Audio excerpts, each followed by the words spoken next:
A Tale of Two Cities by Charles Dickens. Book 2, The Golden Thread. Chapter 10, Two Promises.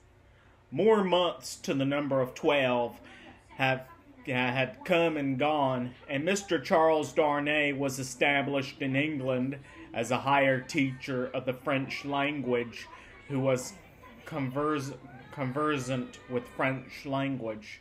In this age, he would have been a professor. In that age, he was a tutor.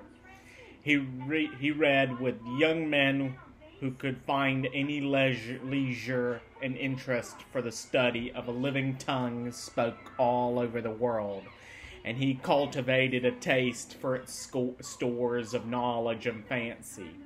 He could write of them, besides, in sound English, and render them into sound English.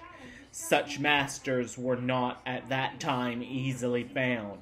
Princes that have been, and kings that were to be, were not yet of the teacher class.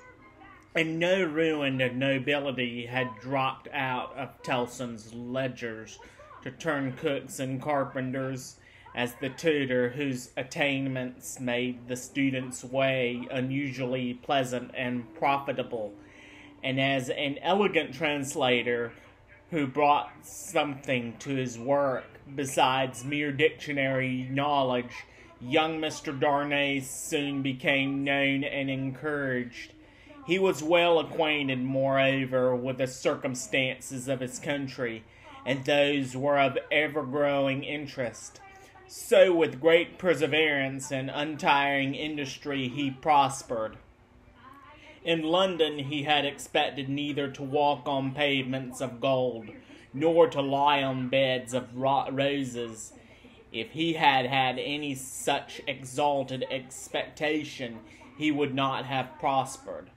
He had expected labor, and he found it, and did it and made the best of it.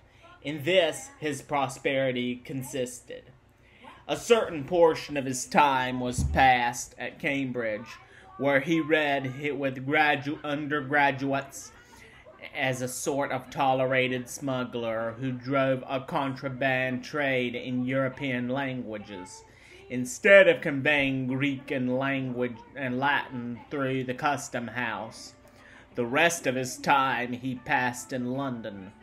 Now from the days when it was always summer in Eden, to those days when it is mostly winter in fallen latitudes, the world of a man has invariably gone one way, Charles Darnay's way, the way of the love of a woman. He had loved Lucy Manette from the hour of his danger. He had never heard a sound so sweet and dear as the sound of her compassionate voice. He had never seen a face so tenderly beautiful as hers when it was confronted with his own on the edge of the grave that had been dug for him. But he had not yet spoken to her on the subject. The assassination of the deserted chateau far away beyond the heaving water and the long, dusty roads, the solid stone chateau, which had itself become the mere mist of a dream, had been done a year, and he had never yet, by so much as a single spoken word, disclosed to her the state of his heart. That he had his reasons for this, he knew full well. It was again a summer day when, lately arrived in London from his college occupation, he turned into the quiet corner in Soho, bent on seeking an opportunity of opening his mind to Dr. Manette. It was the close of the summer day, and he knew Lucy to be out with Miss Pross. He found the doctor reading in his armchair at the window. The energy which had at once supported him under his old sufferings and aggravated their sharpness had been gradually restored to him.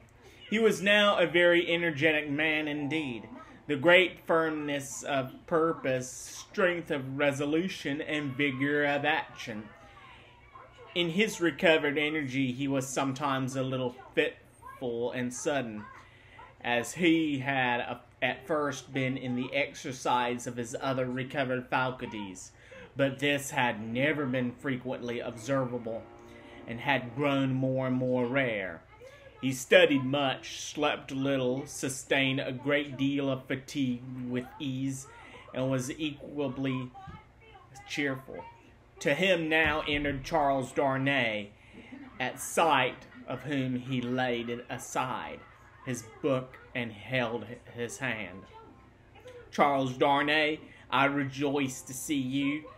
We have been counting on your return these 3 or 4 days past. Mr. Stryver and Sidney Carton were both here yesterday, and both made you out to be more than due. I am obliged to them for their interest in the matter," he answered, a little coldly as to them, though very warmly as to the doctor. "Miss Manette is well," said the doctor as he stopped short, "and your return will delight us all. She has gone out on some household matters, but will soon be home." "Dr. Manette, I knew she was from home. I took the opportunity of her being from home to beg to speak to you." There was a blank silence. "Yes," said the doctor with evident constraint. "Bring your chair here and speak on." He complied as to the chair, but appeared to find the speaking on less easy. "I have had the happiness, Dr. Manette, of being some intimate here," so he at length began, "for some year and a half, that I hope the topic on which I am about to touch may not." He was stayed by the doctor's putting out his hand to stop him. When he had kept it so a little while, he said, drawing it back, "Is Lucy the topic?" "She is." "It is hard for me to speak of her at any time. It is very hard for me to hear her spoken of in that tone of yours, Charles Darnay." "It is a tone of fervent admiration, true homage, and deep love, Dr. Manette," he said deferentially. There was another blank of silence before her father rejoined, "I believe it. I do you justice. I believe it." His constraint was so manifest, and it was so manifest too, that it originated in an unwillingness to approach the subject, that Charles Darnay hesitated. "Shall I go on, sir?" Another blank. "Yes, go on. You anticipate what I would say, though you cannot know how earnestly I say it, how earnestly I feel it, without knowing my secret heart, and the hopes and fears and anxieties with which it has long been laden. Dear Dr. Manette, I love your daughter fondly, dearly, disinterestedly, devotedly. If ever there were love in the world, I love her. You have loved yourself. Let your old love speak for me." The doctor said, with his face turned away, and his eyes bent on the ground. At the last words he stretched out his hand hurriedly and cried, "Not that, sir. Let that be. I adjure you, do not recall that." His cry was so like a cry of actual pain, that it rang in Charles Darnay's ears long after he had ceased. He motioned with the hand he had extended, and it seemed to be an appeal to Darnay to pause. The latter so received it and remained silent. "I ask your pardon," said the doctor, in the subdued tone, after some moments. "I do not doubt your loving Lucy. You may be satisfied of it." He turned towards him in his chair, but did not look at him or raise his eyes. His chin dropped upon his hand, and his white hair overshadowed his face. "Have you spoken of Lucy?" "No." "Nor written?" "No, never." "It would be ungenerous to affect not to know that your self-denial is to be referred to your consideration for her father. Her father thanks you. He offered his hand, but his eyes did not go with it. I know, said Darnay respectfully. How can I fail to know, Dr. Manette? I, who have seen you together from day to day, that between you and Miss Manette there is an affection so unusual, so touching, so belonging to the circumstances in which it has been nurtured, that it can have few parallels, even in the tenderness between a father and child. I know, Dr. Manette. How can I fail to know that mingled with the affection and duty of the daughter who has become a woman, there is in her heart towards you all the love and reliance of infancy itself?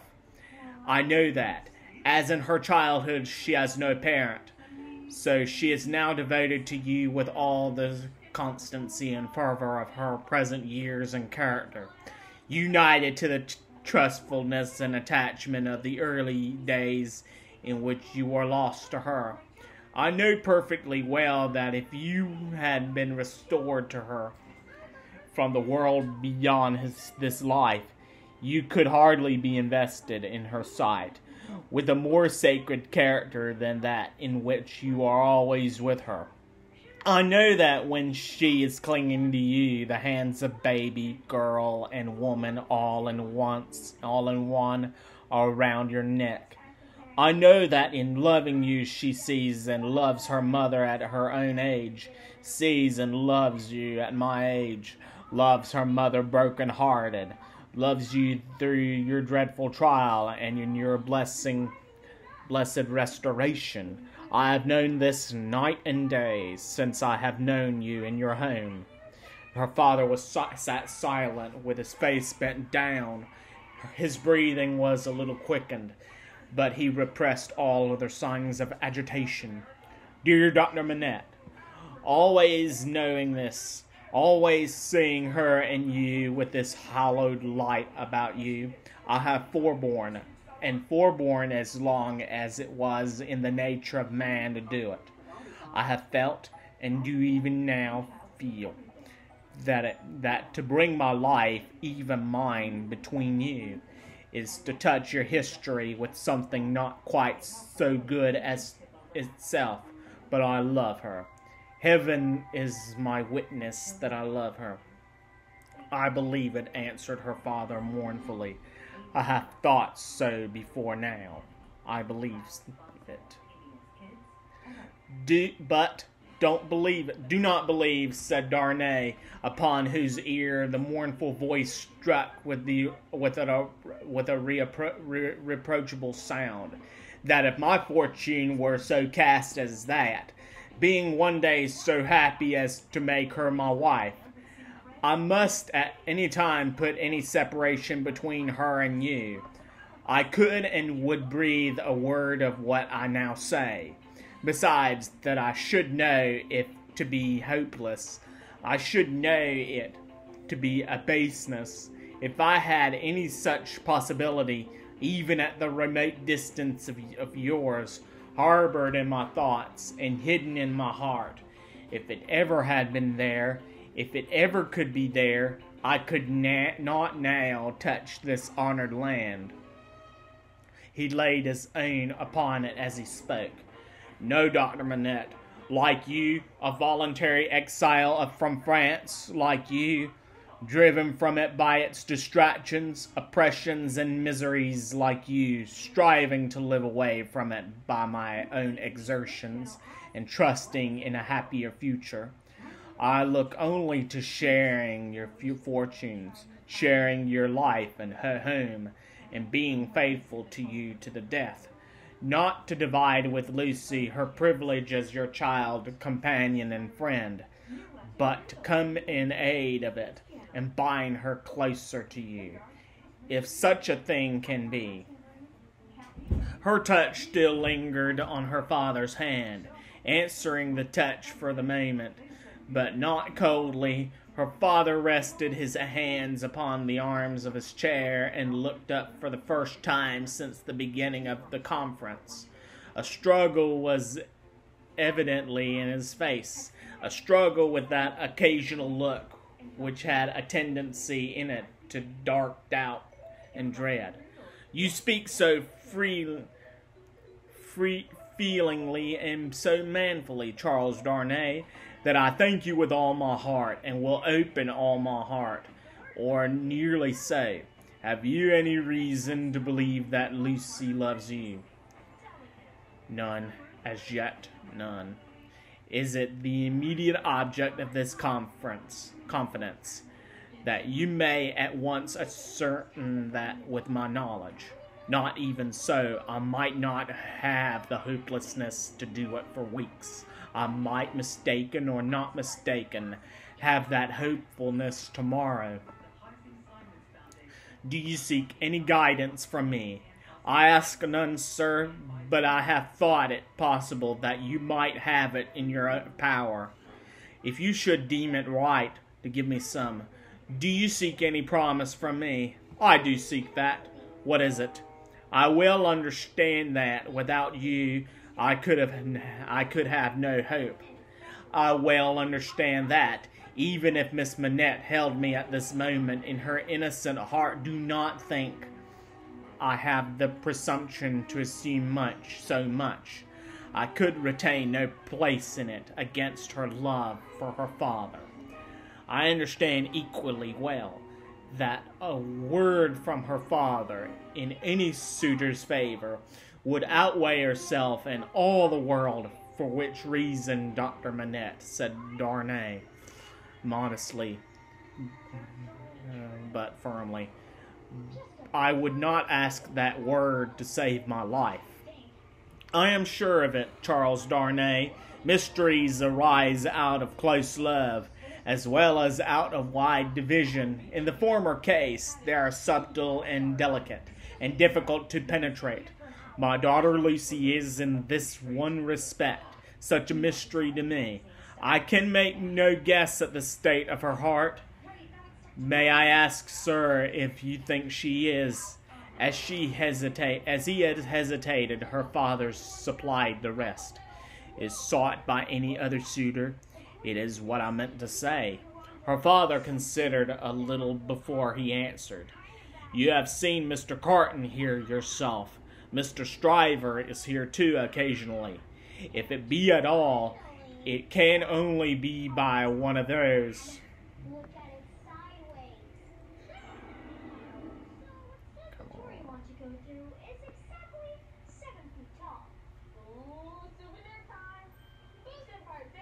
Come on. Come on. Or both, said Darnay. I had not thought of both. I should not think either likely. You want a promise from me. Tell me what it is. It is that if Miss Manette should bring to you at any time on her part such a confidence as I have ventured to lay before you, you will bear testimony to what I have said, and to your belief in it. I hope you may be able to think so well of me as to urge no influence against me. I say nothing more of my stake in this. This is what I ask. The condition on which I ask it, in which you have an undoubted right to require, I will observe immediately. I give the promise, said the doctor. Without any condition, I believe your object to be purely and truthfully, as you have stated it. I believe your intention is to perpetuate and not to weaken the ties between me and my other and far dearer self. If she should ever tell me that you are essential to her perfect happiness, I will give her to you. If there were, Charles Darnay, if there were. The young man had taken his hand gratefully. Their hands were joined as the doctor spoke. Any faces, any reasons, any apprehensions, anything whatsoever, new or old, against the man she really loved, the direct responsibility thereof not lying on his head, they should all be obliterated for her sake. She is everything to me. More to me than suffering. More to me than wrong. More to me. Well, this is idle talk. So strange was the way in which he faded into silence, and so strange he fixed look when he had ceased to speak, that Darnay felt his own hand turn cold in the hand that slowly released and dropped it. "You said something to me," said Dr. Manette, breaking into a smile. "What was it you said to me?" He was at the loss how to answer, until he remembered having spoken of the condition. Revived as his mind reverted to that, he answered, "Your confidence in me ought to be returned with full confidence on my part. My present name, though but slightly changed from my mother's, is not, as you will remember, my own. I wish to tell you what that is, and why I am in England." "Stop," said the doctor.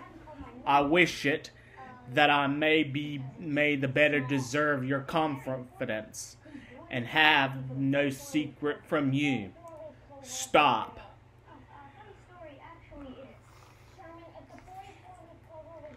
Excuse me. For an instant, the doctor even had his two hands at his ears. For another instant, even had his two hands laid on Darnay's lips. "Tell me when I ask you now, not now. If your suit should prosper, if Lucy should love you, you should tell me on your marriage morning. Do you promise?" "Willingly." "Give me your hand. She will be home directly, and it is better she should not see us together tonight. Go. God bless you." It was dark when Charles Darnay left him, and it was an hour later and darker when Lucy came home. She hurried into the room alone, for Miss Pross had gone straight upstairs, and was surprised to find his reading chair empty. "My father," she called him. "Father, dear." Nothing was said in answer, but she heard a lower hammering sound in his bedroom, passing lightly across the intermediate room. She looked in at his door, and came running back, frightened, crying to herself with her blood all chilled, "What shall I do? What shall I do?" Her uncertainty lasted but a moment. She hurried back and tapped at his door and softly called to him. The noise ceased at the sound of her voice, and he presently came out to her, and they walked up and down together for a long time. She came down from her bed to look at him in his sleep. He slept heavily, and his tray of shoemaking tools and his old unfinished work were all as usual. We're going to stop on chapter 11. Last week, we have been a couple of weeks ago, we have been talking about the first book, which is 1775. And you know, by 1775, that was the year for our United States Declaration of Independence. The Declaration of Independence was signed on July the 4th, 1776. And Book 1, we discussed Book 1, which was Recalled to Life. The old answer always says Recalled to Life, and we're almost finished. We've been on 1/4 of the book, the second book, which is The Golden Thread, when Darnay was on trial for treason and trying to escape from prison. And then we're almost halfway of the book. Next time when we meet, we'll start on chapter 11, which is a companion picture. A companion picture was dealing with friends, dealing with best friends. And then next week we're going to talk about more of 1789 on July the 14th, 1776. Nope, 1789. In the original translation of A Tale of Two Cities, in math form you say 1775, or right now we say 1775. And then the Declaration of Independence was signed on the 4th of July, 1776. And right now we say July the 4th, 1776. And like I said, next time we meet, we're going to talk about dealing with friends, which is a companion picture, a friend picture, the close friend picture. And we will discuss that the next day. And we will talk about that next time. And oh, picture might be frozen. And then by the end of the month, which is June the 30th, we will be finishing up book 2. And then next month, first part of the month, we're going to talk about A Track of the Storm. While Darnay was supposed to executed for treason, while Carton saved Darnay's life. And it was a far, far better place that I have ever known. And it was a far better place than I should ever known. Next time when we meet, chapter 11, A Companion Picture. Thank you so much.